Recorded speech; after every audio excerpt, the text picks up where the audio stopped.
இன்றைய முக்கிய செய்திகள். அனுமதியை ரத்து செய்த பிறகும் மாநில வரம்புக்குள் வழக்கு பதிந்த சிபிஐ.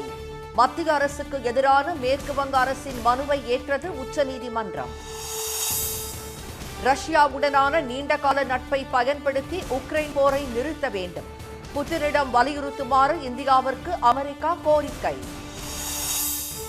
விக்கிரவாண்டி தொகுதி இடைத்தேர்தலில் விறுவிறுப்பான வாக்குப்பதிவு. மணக்கோலத்தில் வந்து ஜனநாயக கடமையாற்றிய தம்பதி. தரவரிசை பட்டியலில் முழு மதிப்பெண் பெற்ற 65 மாணவர்கள். பொறியியல் கலந்தாய்வு ஜூலை 22ஆம் தேதி தொடக்கம்.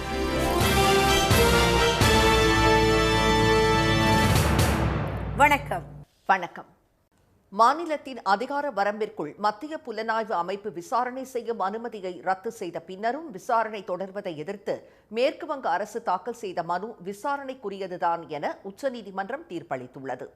மத்திய அரசு விசாரணை அமைப்பான சிபிஐ தங்கள் மாநிலத்தில் விசாரணை மேற்கொள்வதற்கும் சோதனைகள் மேற்கொள்வதற்கும் வழங்கப்பட்டிருந்த பொது அனுமதியை மேற்கு வங்க மாநிலம் 2018ஆம் ஆண்டு நவம்பர் 18ஆம் தேதி திரும்பப் பெற்றது.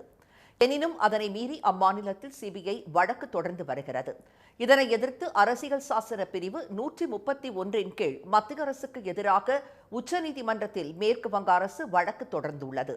நீதிபதிகள் திரு PR கவாய், திரு சந்தீப் மேத்தா ஆகியோர் முன்பு இந்த வழக்கு ஏற்கனவே விசாரணைக்கு வந்தபோது மத்திய அரசு சார்பில் ஆஜரான சாலிசிட்டர் ஜெனரல் திரு துஷார் மேத்தா உச்சநீதிமன்றத்திற்கு வழங்கப்பட்டிருக்கும் புனிதமான அதிகார வரம்புகளில் அரசியல் சாசனத்தின் பிரிவு 131(1) என்றும் அது தவறாக பயன்படுத்தப்படுவதை அனுமதிக்க முடியாது என்றும் கூறினார். மேற்கு வங்க அரசு குறிப்பிட்டுள்ள வழக்குகள் எதுவும் மத்திய அரசால் பதிவு செய்யப்படவில்லை என்றும் மத்திய அரசின் கட்டுப்பாட்டில் இல்லாத சிபிஐ தான் வழக்கு பதிவு செய்துள்ளதாகவும் தெரிவித்தார். இதற்கு மறுப்பு தெரிவித்த மேற்கு வங்க அரசு தரப்பில் ஆஜரான வழக்கறிஞர் திரு கபில் சிபல் நாடாளுமன்றத்தில் சிபிஐ குறித்த கேள்விகளுக்கு department of personnel and training துறையை தன்வசம் வைத்திருக்கும் பிரதமர் பதிலளிக்கும் போது மத்திய அரசின் கட்டுப்பாட்டில் சிபிஐ இல்லை என எப்படி கூற முடியும் என கேள்வி எழுப்பினார். மத்திய விசாரணை அமைப்புகள் சோதனை செய்வதற்கான பொது அனுமதியை மாநில அரசு திரும்ப பெற்ற பின் அம்மாநிலத்திற்குள் சிபிஐ நுழைய முடியாது என்று அவர் கூறினார். தங்கள் மாநிலத்திற்குள் சிபிஐ விசாரிக்க அனுமதிப்பதா வேண்டாமா என்பது மாநில அரசின் தனி உரிமை என்றும் திரு கபில் சிபல் சுட்டிக்காட்டியிருந்தார். இந்த வழக்கில் இன்று தீர்ப்பளித்த நீதிபதிகள் மாநிலத்தின் அதிகார வரம்பிற்குள் மத்திய புலனாய்வு அமைப்பு விசாரணை செய்யும் அனுமதியை ரத்து செய்த பின்னரும் விசாரணை தொடர்வதை எதிர்த்து மேற்கு வங்க அரசு தாக்கல் செய்த மனுவை விசாரணைக்கு ஏற்பதாக அறிவித்தனர். மேற்கு வங்க அரசு உண்மையை மறைப்பதாக மத்திய அரசு கூறியதை ஏற்க மறுத்த நீதிபதிகள் வழக்கு விசாரணையை அடுத்த மாதம் 13ஆம் தேதிக்கு ஒத்திவைத்தனர். ரஷ்யாவுடன் நீண்டகால நட்புறவு கொண்டிருக்கும் இந்தியா உக்ரைன் மீதான யுத்தத்தை நிறுத்த அந்நாட்டு அதிபர் புதினை வலியுறுத்த வேண்டும் என்று அமெரிக்கா தெரிவித்துள்ளது. ரஷ்யாவில் நடைபெற்ற ரஷ்ய இந்திய உச்சி மாநாட்டில் பங்கேற்ற பிரதமர் திரு மோடி ரஷ்ய தலைநகர் மாஸ்கோவுக்கு கடந்த திங்கட்கிழமை சென்றார். பின்னர் ரஷ்ய அதிபர் புதின் திரு மோடி முன்னிலையில் இரு நாடுகளுக்கும் இடையே புதிய அணு உலைகள், கடல்வழி போக்குவரத்து, விண்வெளி ஆராய்ச்சி, வர்த்தகம் தொடர்பான முக்கிய ஒப்பந்தங்கள் கையெழுத்தாகின. சுற்றுப்பயணத்தின் இறுதி நாளான நேற்று இரு நாட்டு அதிபர்களும் சந்தித்து முக்கிய பிரச்சனைகள் பற்றி உரையாடினர்.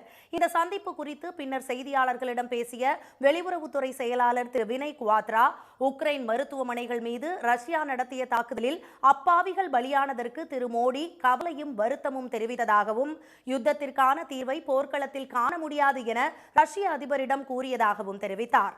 ஆனால் மருத்துவமனை தாக்குதலில் 3 குழந்தைகள் உட்பட 37 பேர் பலியான புகைப்படங்களை எக்ஸ் வலைதளத்தில் பதிவிட்டு கருத்து தெரிவித்துள்ள உக்ரைன் அதிபர் ஜெலன்ஸ்கி, உலகின் மிகப்பெரிய ஜனநாயக நாட்டின் தலைவர் சர்வதேச கிரிமினல் ஒருவரை கட்டி தழுவி நிற்பது உக்ரைன் மக்களுக்கு ஏமாற்றமளிப்பதாக கூறியுள்ளார்.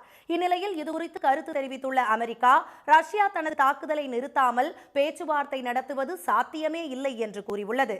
வாஷிங்டனில் பேசிய வெள்ளை மாளிகை செய்தி தொடர்பாளர் கரி ஃபைரே, யுத்தத்தை புதினால் மட்டுமே முடிவுக்கு கொண்டு வர முடியும் என்பதால் இந்தியா தமது நீண்டகால நட்பின் மூலம் அதை செய்ய முன்வர வேண்டும் என்றார். இந்நிலையில் ரஷ்ய பயணத்தை முடித்துக்கொண்டு ஆஸ்திரிய நாட்டுக்கு சென்ற திரு மோடிக்கு தலைநகர் வியன்னாவில் சிறப்பான வரவேற்பு அளிக்கப்பட்டது. ஆஸ்திரிய பிரதமர் கால் நெகமரை சந்தித்த திரு மோடி பல்வேறு விவகாரங்கள் குறித்து பேசினார். அப்போது இரு தலைவர்களும் செல்ஃபி எடுத்து மகிழ்ந்தனர். ஆஸ்திரிய அதிபர் அலெக்சாண்டர் வான் டில் பென்னுடன் நடக்கும் இன்றைய சந்திப்பில் இருதரப்பு ஒத்துழைப்பு குறித்து பேசப்பட உள்ளது. முன்னாள் பிரதமர் இந்திரா காந்திக்கு பிறகு இந்திய பிரதமர் ஒருவர் ஆஸ்திரியாவுக்கு செல்வது இதுவே முதல் முறையாகும். விக்கிரவாண்டி தொகுதி இடைத்தேர்தலில் விறுவிறுப்பாக வாக்குப்பதிவு நடைபெற்றது. அந்த தொகுதி சட்டப்பேரவை உறுப்பினராக இருந்த புகழேந்தி காலமானதை தொடர்ந்து இடைத்தேர்தல் அறிவிக்கப்பட்டது. திமுக சார்பில் திரு அன்னியூர் சிவா, தேசிய ஜனநாயக கூட்டணி சார்பில் பாமக வேட்பாளர் திரு சி அன்புமணி, நாம் தமிழர் கட்சியின் மருத்துவர் அபிநயா உள்ளிட்ட 29 பேர் வேட்பாளர்களாக களம் இறங்கியுள்ளனர். அதிமுக இத்தேர்தலை புறக்கணித்துள்ளது. 2.5 லட்சம் வாக்காளர்கள் உள்ள விக்கிரவாண்டி தொகுதியில் இன்று வாக்குப்பதிவு நடைபெற்றது. தொகுதியில் அமைக்கப்பட்டுள்ள 276 வாக்குச்சாவடிகளிலும் அதிகாலை 5:30 மணியில் இருந்து 6:30 மணி வரை மாதிரி வாக்குப்பதிவு நடத்தப்பட்டு 7 மணிக்கு அதிகாரப்பூர்வ வாக்குப்பதிவு தொடங்கியது. வாக்காளர்கள் ஆர்வத்தோடு திரண்டு வந்து வரிசையில் நின்று வாக்களித்தனர். வாக்குப்பதிவு இயந்திரத்தில் ஏற்பட்ட கோளாறு காரணமாக ஒட்டன்காடு வெட்டி, மாம்பழப்பட்டு, காணை ஆகிய பகுதிகளில் வாக்குப்பதிவு தாமதமாக தொடங்கியது. அன்னியூர் அரசு ஆண்கள் மேல்நிலைப்பள்ளி வாக்குச்சாவடியில் திமுக வேட்பாளர் அன்னியூர் திரு சிவா, மனைவி திருமதி வனிதா, தந்தை திரு அரிபுத்திரி ஆகியோருடன் வாக்களித்தார். பனையபுரம் ஊராட்சி ஒன்றிய தொடக்கப்பள்ளியில் பாமக வேட்பாளர் திரு சி அன்புமணி தனது வாக்கை செலுத்தினார். அனைத்து வாக்குச்சாவடிகளிலும் வாக்குப்பதிவு அமைதியாகவும் விறுவிறுப்பாகவும் நடைபெற்றது. விக்கிரவாண்டி அருகே ஆசூர் கிராமத்தைச் சேர்ந்த மணமக்கள் தேவகி, அன்பரசன் இருவரும் வீரனாப்பட்டினத்தில் உள்ள கோயிலில் திருமணம் முடிந்தவுடன் மணக்கோலத்தில் வந்து அரசு நடுநிலைப்பள்ளி வாக்குச்சாவடியில் வாக்களித்தனர். அவர்களுக்கு அங்கிருந்தவர்கள் வாழ்த்து தெரிவித்தனர். என்னுடைய ஊர் பார்த்தீங்கன்னா மாங்குப்பம் பகுதி, இவங்க விக்கிரவாண்டி. என்னுடைய பூத் வந்து 231வது பூத்து. விக்கிரவாண்டி பாய்ஸ் ஹை செகண்டரி ஸ்கூலில் நான் வந்து ஓட்டு போட்டிருக்கேன். இவங்க வந்து எலிமெண்ட்ரி ஸ்கூலில் வந்து ஓட்டு போட்டிருக்காங்க. ரெண்டுமே வந்து ஒரே ஊர் பகுதி தான். 2 பேரும் வேறு வேறு பூத்தில் இருந்தாலும் 2 பேரும் வந்து ஒன்றா வந்து வாக்கு செலுத்திடுவோம். எங்களுடைய ஜனநாயக கடமையை நாங்கள் ஆட்டியிருக்கோம்.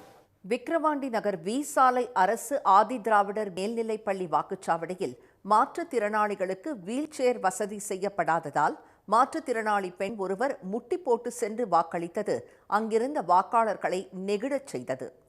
விக்கிரவாண்டி தொகுதியில் மாலை 5 மணி நிலவரப்படி 77.7% வாக்குகள் பதிவான நிலையில் மாலை 6 மணியுடன் வாக்குப்பதிவு நிறைவடைந்தது. பதிவான வாக்குகள் வரும் 13ஆம் தேதி எண்ணப்பட உள்ளன. பொறியியல் மாணவர் சேர்க்கைக்கான தரவரிசை பட்டியல் இன்று வெளியிடப்பட்டுள்ள நிலையில் வரும் 22ஆம் தேதி முதல் செப்டம்பர் 11ஆம் தேதி வரை கலந்தாய்வு நடைபெறும் என அறிவிக்கப்பட்டுள்ளது. தமிழ்நாடு பொறியியல் மாணவர் சேர்க்கைக்கான விண்ணப்ப பதிவு கடந்த மே மாதம் 6ஆம் தேதி தொடங்கி ஜூன் மாதம் 12ஆம் தேதி நிறைவடைந்தது. பதிவு செய்யப்பட்ட 2,06,954 விண்ணப்பங்களில் 1,99,868 விண்ணப்பங்கள் தகுதி உள்ளதாக ஏற்றுக்கொள்ளப்பட்டன. அதற்கான தரவரிசை பட்டியலை சென்னை கிண்டியில் உள்ள தொழில்நுட்ப கல்வி இயக்ககத்தில் அதன் இயக்குநர் திரு வீர ராகவராவ் இன்று வெளியிட்டார். பொது பிரிவில் செங்கல்பட்டு மாவட்டத்தை சேர்ந்த மாணவி தோஷிதா லட்சுமி முதல் இடத்தை பிடித்துள்ளார். திருநெல்வேலி மாவட்டத்தை சேர்ந்த மாணவி நிலஞ்சனா 2வது இடத்தையும், நாமக்கல் மாவட்டத்தை சேர்ந்த கோகுல் 3வது இடத்தையும் பிடித்துள்ளனர். 6ஆம் வகுப்பு முதல் 12ஆம் வகுப்பு வரை அரசு பள்ளியில் படித்த மாணவர்களுக்கான 7.5% உள் ஒதுக்கீட்டின் கீழ் சேலம் மாவட்டத்தை சேர்ந்த ராவினி முதலிடத்தையும், கோயம்புத்தூர் மாவட்டத்தை சார்ந்த கிருஷ்ணா அனூப் 2ஆம் இடத்தையும், வேலூர் மாவட்டத்தை சார்ந்த சரவணன் 3ஆம் இடத்தையும் பிடித்துள்ளனர். இந்த ஆண்டு பொறியியல் தரவரிசை பட்டியலில் 65 மாணவர்கள் 200க்கு 200 கட் ஆஃப் மதிப்பெண்ணை பெற்றுள்ளனர். இதில் 58 பேர் மாநில பாடப்பிரிவிலும் 7 பேர் இதர பாடப்பிரிவுகளிலும் படித்தவர்கள் என திரு வீர ராகவராவ் தெரிவித்தார். 200 கட் ஆஃப் வந்து மொத்தம் 65 பேர், 200 அவுட் ஆஃப் 200 65 பேருக்கு வந்திருக்கிறது. நம்மளுடைய டிஎன்ஹெச்எஸ்சியில் 58 பேர், அதர் போர்ட்ஸில் 7 பேர் வந்திருக்குன்னு தெரிவித்துக் கொள்கிறேன்.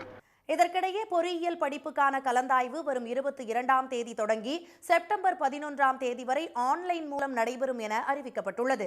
ஜூலை 22 முதல் 23ஆம் தேதி வரை முன்னாள் இராணுவத்தினரின் வாரிசுகள், மாற்றுத்திறனாளிகள் மற்றும் விளையாட்டு வீரர் பிரிவில் விண்ணப்பித்த அரசு பள்ளி மாணவர்களுக்கான சிறப்பு இடஒதுக்கீட்டு கலந்தாய்வு நடைபெற உள்ளது. ஜூலை 25 முதல் 27ஆம் தேதி வரை மாற்றுத்திறனாளி, முன்னாள் படைவீரர், விளையாட்டு வீரர்களுக்கான பொது பொது பிரிவு, சிறப்பு இடஒதுக்கீட்டு பிரிவு மாணவர்களுக்கு கலந்தாய்வு நடைபெறும் என அறிவிக்கப்பட்டுள்ளது. பொது பிரிவினருக்கான கலந்தாய்வு ஜூலை 29 முதல் செப்டம்பர் 3ஆம் தேதி வரை 3 கட்டங்களாக நடைபெற உள்ளதாக தெரிவிக்கப்பட்டுள்ளது. செப்டம்பர் 6ஆம் தேதி முதல் 8ஆம் தேதி வரை துணை கலந்தாய்வு நடைபெறும் என்றும் SCA காலியிடம் SC வகுப்பிற்கான கலந்தாய்வு செப்டம்பர் 10 மற்றும் 11ஆம் தேதி நடைபெறும் என்றும் கூறப்பட்டுள்ளது. சென்னை உயர்நீதிமன்ற உத்தரவை அடுத்து சிதம்பரம் நடராஜர் கோயில் கனகசபை மீது ஏறி பக்தர்கள் தரிசனம் செய்ய அனுமதிக்கப்பட்டு வருகிறது. கடந்த ஆண்டு கனகசபை மீது ஏறி வழிபட ஜெயசீலா என்ற பெண் சென்றபோது அதற்கு தீட்சிதர்கள் எதிர்ப்பு தெரிவித்தனர். இந்த விவகாரம் சர்ச்சையாகி தீட்சிதர்களின் செயலுக்கு அரசியல் கட்சிகள் எதிர்ப்பு தெரிவித்தன. இதையடுத்து கனகசபை மீது ஏறி வழிபடலாம் என கடந்த ஆண்டு மே மாதம் தமிழ்நாடு அரசு அரசாணை வெளியிட்டது. எனினும் கனகசபை மீது ஏறி பக்தர்கள் தரிசிக்க ஆனி மற்றும் மார்கழி மாத உற்சவத்தின் போது தீட்சிதர்கள் அனுமதி மறுத்தனர். இதனிடையே இன்று முதல் 3 நாட்கள் நடைபெறும் ஆனி திருமஞ்சன விழாவின் போது பக்தர்கள் கனகசபை மீது நின்று தரிசனம் செய்ய அனுமதிக்க கோரி சம்பந்தமூர்த்தி ராமநாதன் என்பவர் சார்பில் சென்னை உயர்நீதிமன்றத்தில் வழக்கு தொடரப்பட்டிருந்தது. இந்த வழக்கை விசாரித்த உயர்நீதிமன்றம் கனகசபை மீது நின்று பக்தர்கள் தரிசிக்க எந்த தடையும் இல்லை என்று நேற்று உத்தரவிட்டது.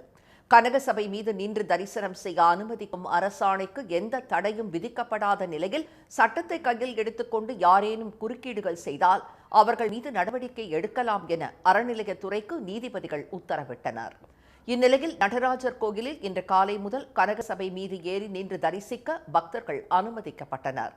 அதனைத் தொடர்ந்து பல்வேறு பகுதிகளில் இருந்து வந்த பக்தர்கள் கனகசபையில் நின்று தரிசனம் செய்து வருகின்றனர். இப்போ நடராஜருக்கு 36 முறை இப்போ 37வது முறையாக நாம் இங்கே தரிசனம் பண்ணியிருக்கோம். அங்கே கனகசபையில் மேலே எல்லாத்தையும் பார்க்கறதுக்கு தேருக்கு முன்னாடி ஒரு 4 நாளைக்கு முன்னாடியே சிறப்பான தரிசனம், அவ்வளோ ஒரு மகிழ்ச்சியாக இருந்தது. பக்தர்கள் தரிசனம் செய்வதை இந்து சமய அறநிலையத்துறை அலுவலர்கள் கண்காணித்து வீடியோ பதிவும் செய்து வருகின்றனர். ஆனி திருமஞ்சன விழாவின் முக்கிய நிகழ்வாக நாளை தேரோட்டமும் நாளை மறுநாள் ஆனி திருமஞ்சன தரிசனமும் நடைபெற உள்ளன. மதுரை அருகே உள்ள கப்பலூர் சுங்கச்சாவடியை அகற்றக் கோரி உள்ளூர் வாகன ஓட்டுநர்களுடன் அதிமுகவினர் தொடர்ந்து முற்றுகை போராட்டம் நடத்தி வருகின்றனர். திருமங்கலம் அருகே உள்ள அந்த சுங்கச்சாவடியில் உள்ளூர் வாகனங்களுக்கு கட்டணம் வசூலிக்கும் நடைமுறை நள்ளிரவில் அமலுக்கு வந்தது.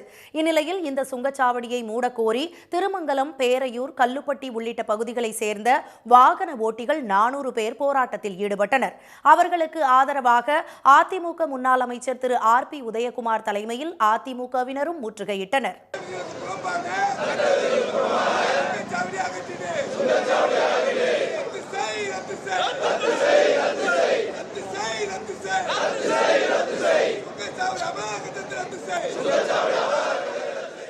போராட்டத்தில் ஈடுபட்ட திரு RB உதயகுமார் உள்ளிட்டவர்களை காவல்துறையினர் கைது செய்து பின்னர் விடுவித்தனர். இந்நிலையில் அதிமுகவினரும் வாகன ஓட்டிகளும் மீண்டும் போராட்டத்தில் ஈடுபட்டனர். போராட்டம் காரணமாக தேசிய நெடுஞ்சாலையில் போக்குவரத்து பாதிக்கப்பட்டது. இதனிடையே நெடுஞ்சாலைத்துறை ஆணைய அதிகாரிகள் நடத்திய பேச்சுவார்த்தை தோல்வியில் முடிந்தது. இந்நிலையில் சுங்கச்சாவடி அகற்றப்படும் என எழுத்துப்பூர்வமாக உறுதியளிக்க வலியுறுத்தி வாகன ஓட்டிகள் போராட்டத்தை தீவிரப்படுத்தியுள்ளனர். இனி வருவது செய்தித் துளிகள். தவறான முடிவுகளால் கோடிக்கணக்கான மக்களின் வாழ்வாதாரத்தை பாதிக்க செய்த பிரதமர் திரு மோடியை ஒரு இந்தியர் கூட மன்னிக்க மாட்டார் என காங்கிரஸ் தலைவர் திரு மல்லிகார்ஜுன கார்கே தெரிவித்துள்ளார். பண மதிப்பிழப்பு, குறைபாடுள்ள GST, திட்டமிடப்படாத கொரோனா ஊரடங்கு ஆகிய துயரம் தரக்கூடிய முடிவுகளால் பொருளாதாரத்திற்கு பேரழிவை திரு மோடி ஏற்படுத்தியதாக வலைதள பதிவில் அவர் குறிப்பிட்டுள்ளார். கோடிக்கணக்கான ரூபாய் செலவில் விளம்பரம், வெட்கமின்றி கூறும் பொய்களால் உண்மையை மறைக்க முடியாது என்றும் திரு கார்கே பதிவிட்டுள்ளார். ஓசூர் அருகே உள்ள கெளவரப்பள்ளி அணையிலிருந்து பாசனத்திற்காக இன்று தண்ணீர் திறக்கப்பட்டது. மாவட்ட ஆட்சியர் திருமதி சரையு மற்றும் நாடாளுமன்ற உறுப்பினர் திரு கோபிநாத் ஆகியோர் நீரை திறந்துவிட்டனர். வலது மற்றும் இடதுபுற பாசன கால்வாயில் சுழற்சி முறையில் 5 நாட்கள் வீதம் 8 தவணைகளாக இன்று முதல் 120 நாட்களுக்கு 609 மில்லியன் கன அடி தண்ணீர் விடப்பட உள்ளது.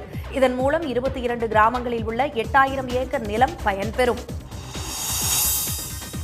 வேலூரில் சிப்பாய் புரட்சியின் 218ஆம் ஆண்டு நினைவு தினம் இன்று அனுசரிக்கப்பட்டது. மக்கான் சந்திப்பில் உள்ள சிப்பாய் புரட்சி நினைவு தூண் முன்பு மாவட்ட ஆட்சியர் திருமதி சுப்புலட்சுமி, காவல்துறையினர் மற்றும் முன்னாள் ராணுவத்தினர் மலர் வளையம் வைத்து அஞ்சலி செலுத்தினர்.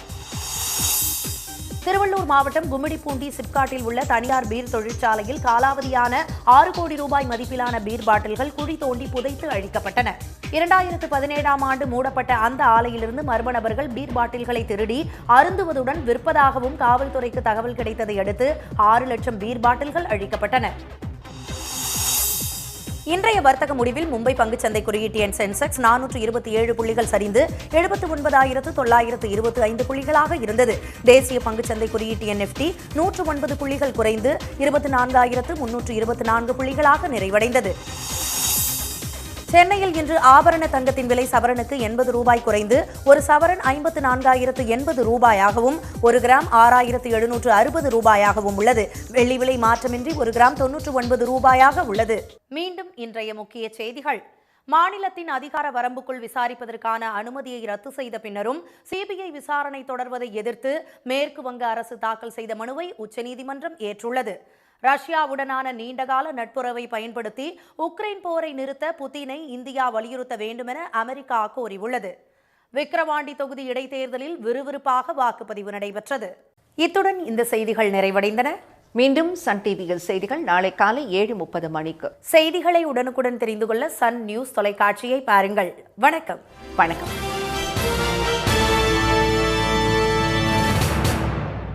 உடனுக்குடன் செய்திகளை தெரிந்து கொள்ள சன் நியூஸ் பெல் ஐகானை கிளிக் பண்ணுங்க.